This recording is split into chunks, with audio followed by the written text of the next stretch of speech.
né? Ok. E fora isso também, me passou a entender a uma fala, não estou lembrando a expressão exata que o pastor usou, mas o pastor falou mais ou menos assim, que quando nós participamos da ceia, nós recebemos o perdão. Parece que aí nós estamos conferindo a ceia como se fosse um sacramento capaz de conferir graça para quem participa. Que faz ceia não lava pés, tem gente que faz ceia por aí, só um come o pão, tem gente que faz ceia por aí, só um toma o vinho. Quer dizer, cada um faz do jeito que quer. Estou visitando a igreja adventista, a doutrina adventista. Enquanto eu não confessar ali a doutrina adventista, enquanto eu não batizar, eu posso ceiar na adventista? É a primeira vez que eu ouço falar de lavar os pés quando ceia. Porque assim, na minha congregação não tem isso. Então eu nunca ouvi falar, a primeira vez que eu estou ouvindo agora. Então me despertou uma curiosidade. Então quer dizer que durante todo esse tempo a ceia não vai ter alguma serventia para mim diante dos olhos do Senhor? O pão tem que ser um pão específico ou qualquer pão de padaria? Ou tem que ser o suco da uva, ou pode ser um suquinho de kisuke? Come e bebe, discerne o corpo, come e bebe juízo para si.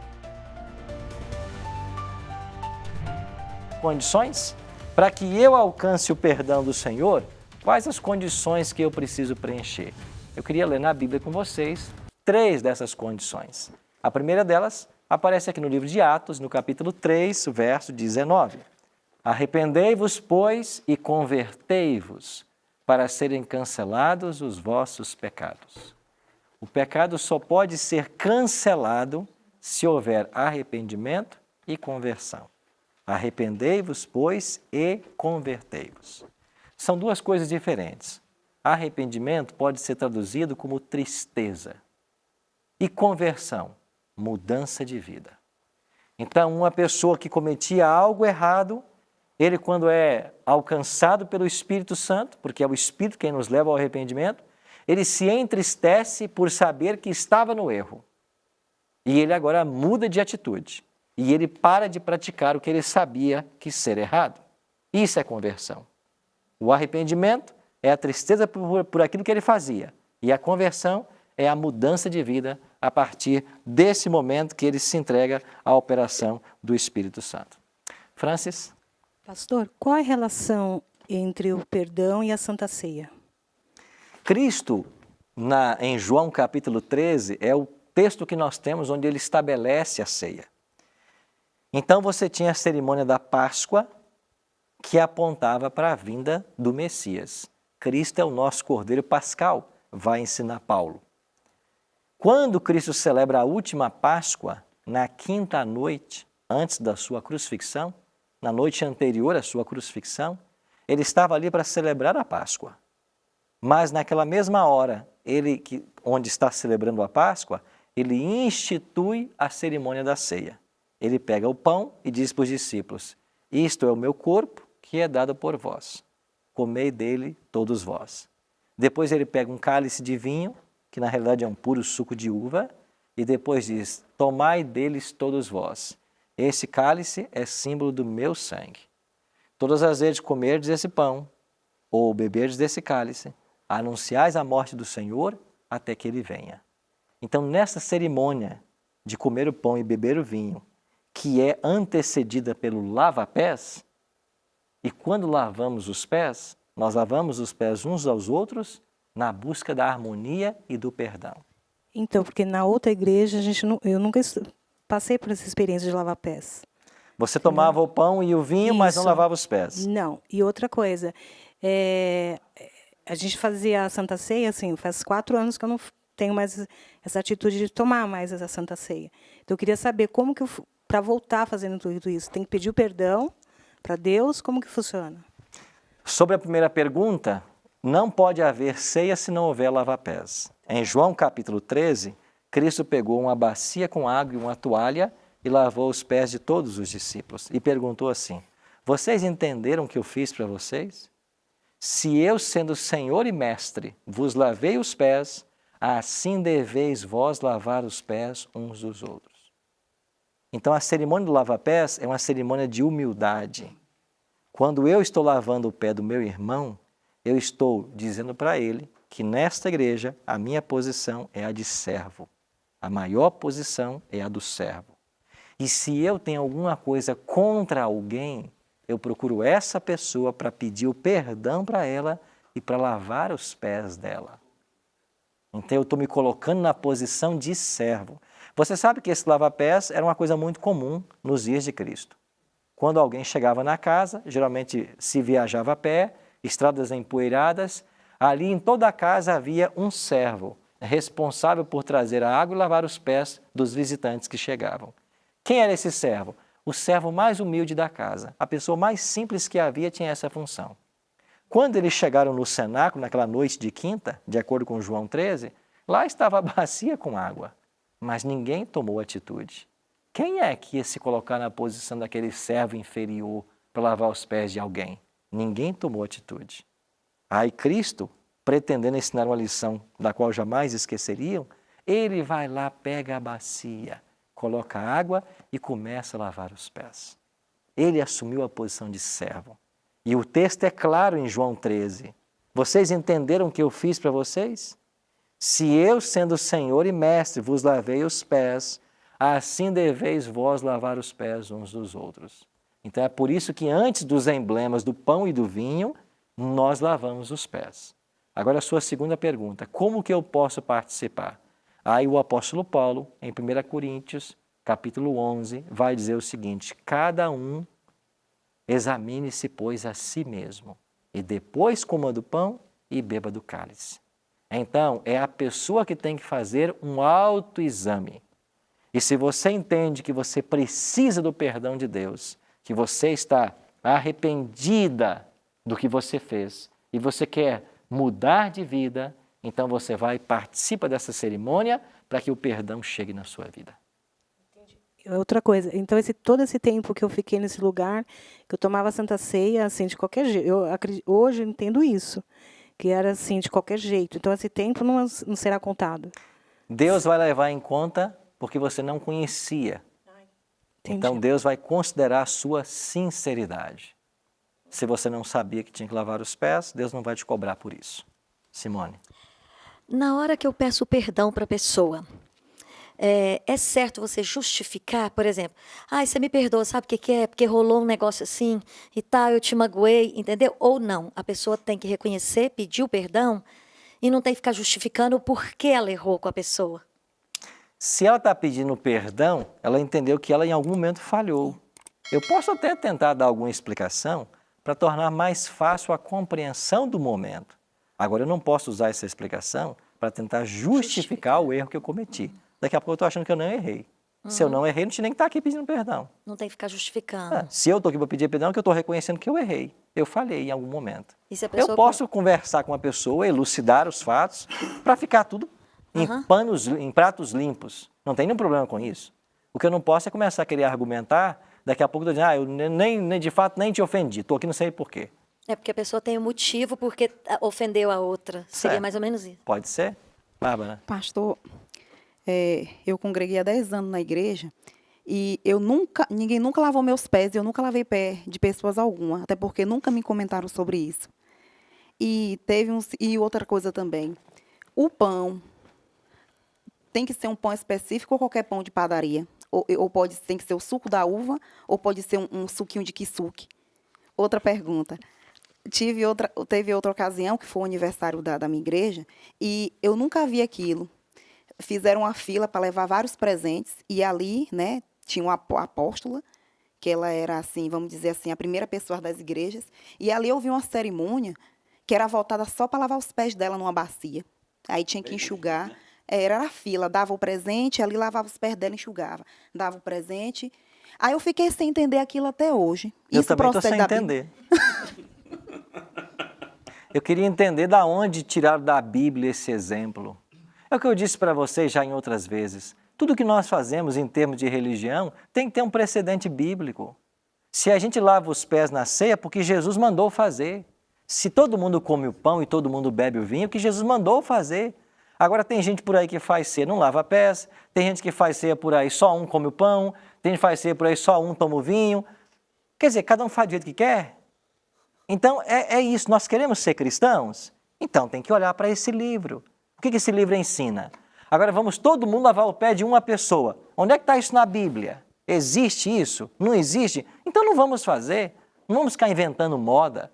É interessante, a gente começa a fazer coisas que a Bíblia não manda, e o que ela manda a gente não faz. De fato, hoje é o que a gente está vivendo no cristianismo. Agora, com relação à sua primeira pergunta. O lava-pés, todo mundo tem que lavar e tem que ter os pés lavados. No nosso caso aqui, se formarmos 5 duplas, nós estamos em 11. Alguém vai ficar sozinho. Então, o que a gente faz? A gente se junta em 3 pessoas.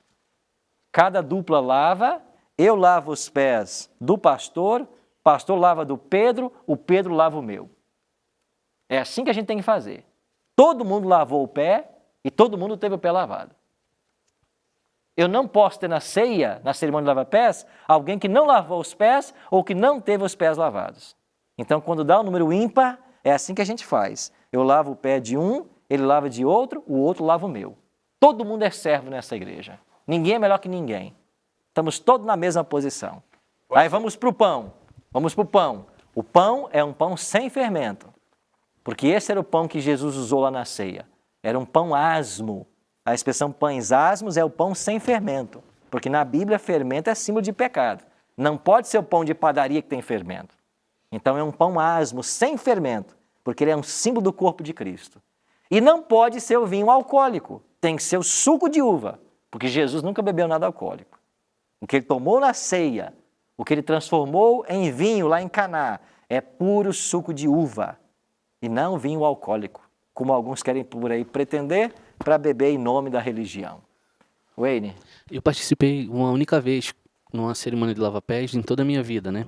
E nessa denominação a ceia era mensal e essa cerimônia de lava-pés foi numa convenção só, então foi uma única vez. Mas nesse caso, todos os pastores lavaram os pés de todos os membros e entre eles lavaram os pés uns dos outros. Eu não lavei pé de ninguém, mas lavou o meu pé um dos pastores. Pois a lavou. cerimônia ficou incompleta. Então você não se tornou servo na igreja. Você só foi servido. Isso. Mas a pergunta seria o seguinte, pastor. Se alguém cometeu algo contra mim, e aí eu tenho que ir lá pedir perdão para ela, e mesmo assim, se ela cometeu e ela está convicta do que ela fez, talvez não queira me receber, está no afã, ali no olho do furacão ainda, o acontecimento. Mas aí é de responsabilidade minha, mesmo eu tendo sido a pessoa ofendida, e pedir perdão para ela, seria essa atitude o que eu faria? Se você foi ofendido, você não tem que pedir perdão de nada. A gente pede perdão quando a gente ofende. Se alguém ofendeu você, quem ofendeu que tem que vir buscar o perdão. Agora, eu que fui ofendido, se eu não quero viver mal com ninguém e não ter intrigas, eu posso procurar a pessoa para tentar resolver a questão, mesmo tendo sido a parte ofendida. Só para deixar mais claro e específico. Ficou o atrito, essa pessoa não fala mais comigo, consequentemente eu respeito e não dirijo a palavra a ela no sentido que eu sei que se eu fizer isso, pode estourar outra situação, ou não, se, no mínimo não vai ser correspondido, mas existe uma grande probabilidade de estourar a situação. Um exemplo, qual seria a minha atitude? Deixar desse jeito ou fazendo isso eu estaria em pecado porque estaria preservando uma situação ruim? Eu acho que cada caso vai ser um caso específico. Só você conhecendo todas as circunstâncias para saber o que é melhor nesse momento. Se procurar a pessoa ou se deixar a poeira baixar para depois resolver. Eu acho que cada caso vai ser um caso específico. Acho que a regra não pode ser geral e se aplicar a tudo. Eu acho que nós, como cristãos, não podemos dormir, como diz a palavra de Deus, não deixe que o sol se ponha sobre a vossa ira. É justamente isso que me O incomodava. que isso significa? Eu não quero dormir intrigado com ninguém. Então, mesmo que eu não tenha ofendido, mas alguém me ofendeu, eu vou querer em algum momento tentar resolver a questão. Pode ser que espere um pouco até que a poeira baixe.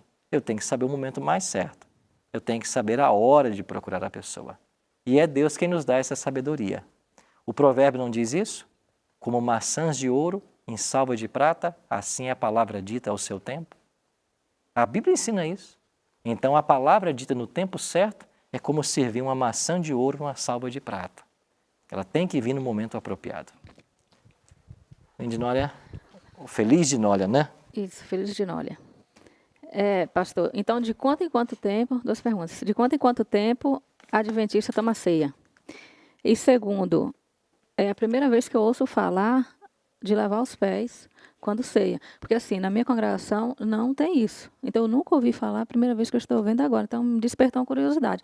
Então quer dizer que durante todo esse tempo a ceia não vai ter alguma serventia para mim diante dos olhos do Senhor? Foi a mesma pergunta que fez, né, a Francis. Ela não lavava os pés e participava do emblema do pão e do vinho. Então, aquilo que a gente não fazia porque não conhecia, Deus não leva isso em conta. Deus concedeu a bênção da mesma maneira, porque ela estava fazendo, achando que estava fazendo o que estava certo. Agora que eu aprendi o que é totalmente certo, eu tenho que mudar a minha atitude. Porque agora que eu aprendo pela Bíblia, eu nem li o texto com vocês, né? Mas vai lá para João 13 que está lá o verso. Agora que eu sei o que é certo e não pratico, aí eu já sou culpado por isso, porque eu não sou mais inocente. Tá? Agora, enquanto eu não sabia, Deus vai levar isso em conta, porque eu era inocente na questão. Agora, a frequência com que a igreja adventista, por exemplo, faz. Nas nossas igrejas organizadas, porque nós temos 2 tipos de igrejas. O grupo menor, que ainda está se estabelecendo, a gente chama de uma congregação. Quando essa congregação alcança um certo número de membros, tem uma liderança local, a gente passa a chamá-la de igreja organizada. Então, na igreja organizada, que tem uma liderança formada em um certo número de membros, a sugestão é que seja trimestral. E nesses grupos menores, que ainda não têm uma liderança formada, a gente realiza semestralmente. Mas pelo menos 2 vezes por ano, a gente está convidando o povo para a gente estar juntos como família, buscando a unidade, o perdão e o crescimento espiritual. Então, no caso, quando outra congregação, por exemplo, a Assembleia, que faz todo mês, então isso é um hábito, um costume que eles têm mesmo que faz. Que eles têm. E Porque não há nenhum tanto faz- problema. A Bíblia não deixa para nós a periodicidade da cerimônia. Jesus só disse que a gente tinha que celebrá-la até que ele viesse. Agora, quantas vezes por mês? Ele não disse. Então, não importa se a gente faz mensal, trimestral, semestral, cada igreja vai definir o seu critério. O importante é que ela aconteça nos moldes da Bíblia e até que Jesus venha. Entendi. Então, agora que eu sou conhecedora de que para ceiar tem que lavar os pés um do outro. Claro, porque e aí foi o eu que tenho que chegar Jesus lá, ensinou. conversar com o meu pastor, para ele... É isso aí, você tem uma grande tarefa. Tem mais uma. Deixa eu só dar o texto para vocês aqui, antes de dar a palavra ao Marcelo, que eu estou falando do lava-pés, mas eu não li o texto com vocês, né? É João, capítulo 13, e você vai encontrar aí o versículo 12 em diante. João 13, 12. Depois de lhes ter lavado os pés, tomou as vestes e, voltando à mesa, perguntou-lhes: compreendeis o que eu vos fiz? Verso 13. Vós me chamais mestre e senhor e dizeis bem, porque eu sou. Ora, verso 14. Se eu, sendo senhor e mestre, vos lavei os pés, também vós deveis lavar os pés uns aos outros. Simone? Para tomar a ceia, para participar da ceia, eu tenho que ser batizada? É o que eu mencionei o apóstolo Paulo. Examine-se, pois, o homem a si mesmo, depois coma do pão e beba do cálice. O pastor, o missionário, o presbítero, o padre, quem quer que seja, não pode determinar na congregação quem participa e quem não participa. É uma decisão da pessoa. É orientação da Bíblia. Paulo está dizendo, eu vou só citar, né? 1 Coríntios capítulo 11.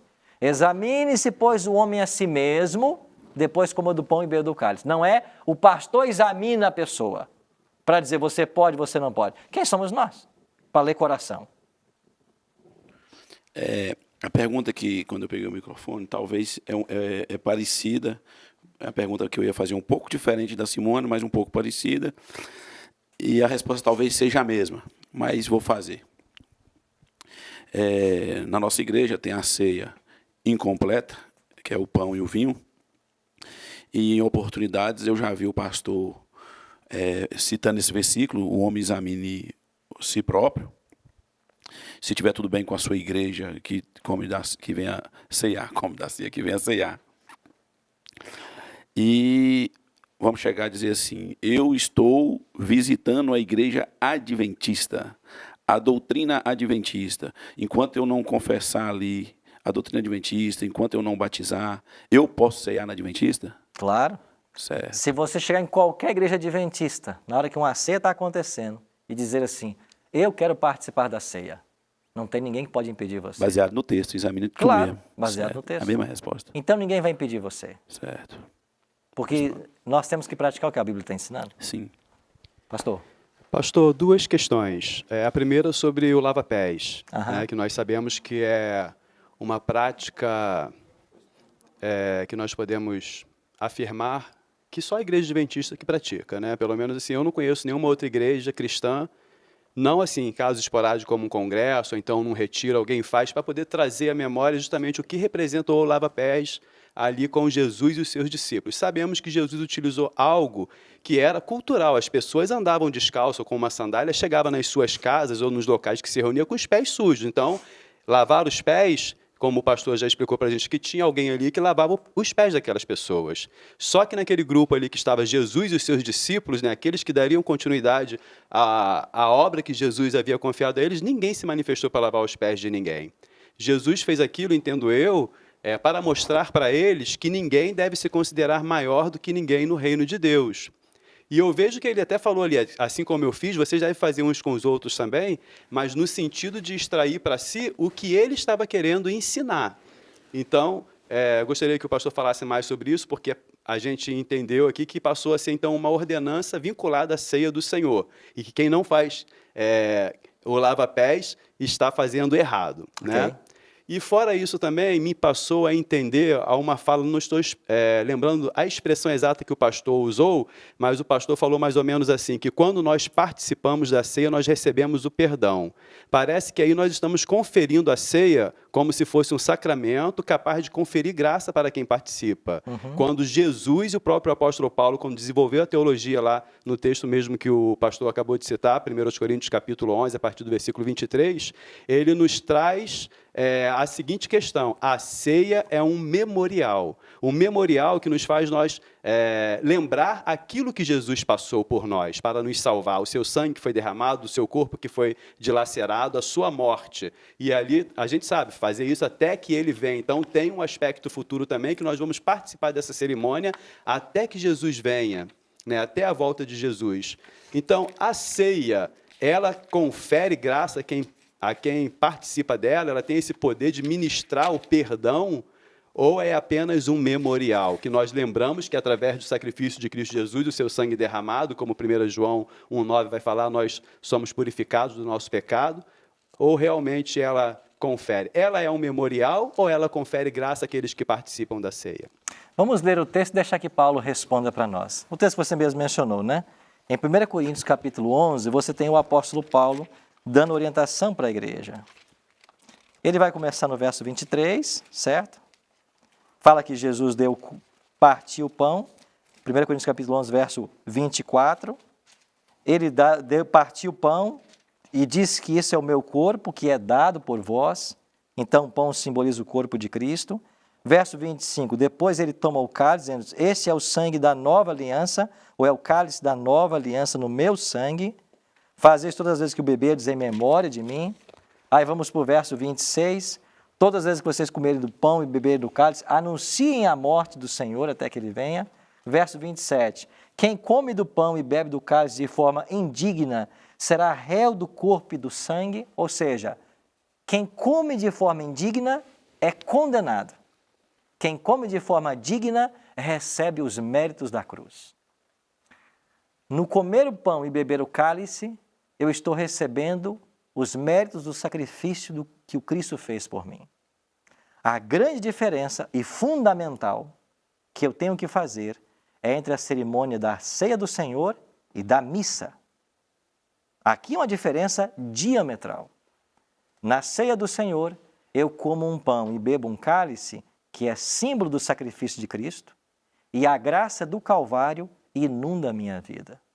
Então a cerimônia confere sim libertação, confere perdão. Qual é o problema da missa? O problema da missa é o que nós chamamos de a doutrina da transubstanciação. O que ensina essa doutrina? No momento em que o sacerdote celebra a missa, aquele pão não é símbolo, é o próprio corpo de Cristo. Aquele vinho não é símbolo, é o próprio sangue de Cristo. E na missa, o Cristo de novo é morto. Essa teologia, ela não é bíblica. Porque a palavra de Deus ensina que Cristo morreu uma única vez para sempre. E na missa se pretende matar o Cristo todo domingo. É por isso que nós não celebramos missa. Nós celebramos a ceia do Senhor.